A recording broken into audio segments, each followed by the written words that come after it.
बिस्मिल्लाहिर्रहमानिर्रहीम। अस्सलाम वालेकुम दोस्तों, आज की इस वीडियो में बात करेंगे दास्तान एपिसोड नंबर 24 के ट्रेलर नंबर 1 के हवाले से। आज के हमारे मौज़ूआत कुछ और रहेंगे। क्या कया का कमांडर बातुगा को कत्ल करने में कामयाब हो जाएगा? इकस कैसे महल से आज़ाद होगी? और ये बारकी कुत्तों का ताज उनके लिए इतना ज़रूरी क्यों है? क्या कया की मौत का वक्त आ गया है, जैसे कि अल्पा गोहान भी इसकी गद्दारी जान गया है? ट्रेलर क्यों नहीं रिलीज़ किया गया? दोस्तों, कया पर बात करने से पहले बात करते हैं कया के कमांडर की।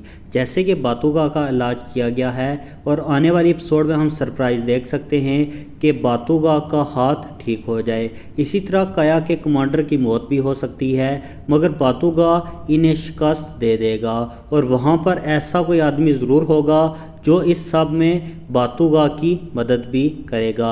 इकस महल से कैसे बाहर आएगी, तो यहाँ पर मैं आपको बताता चलूँ, चिलर ही इसकी मदद कर सकता है। इसके अलावा गंसीली खातून भी इनकी मदद कर सकती है।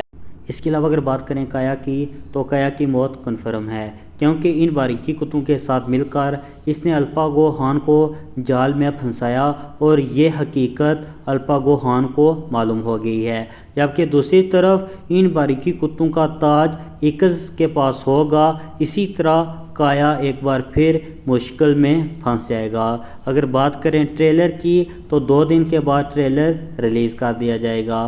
दास्तान की तमाम तरह अपडेट के लिए मेरे यूट्यूब चैनल को ज़रूर सब्सक्राइब करें। आखिर पर एक सवाल आप नाज़रीन से भी है, क्या अलवेजा खातून की मौत होनी चाहिए?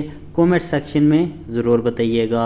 इंशाल्लाह मिलते हैं अपनी नेक्स्ट वीडियो में, तब तक के लिए अल्लाह हाफिज़।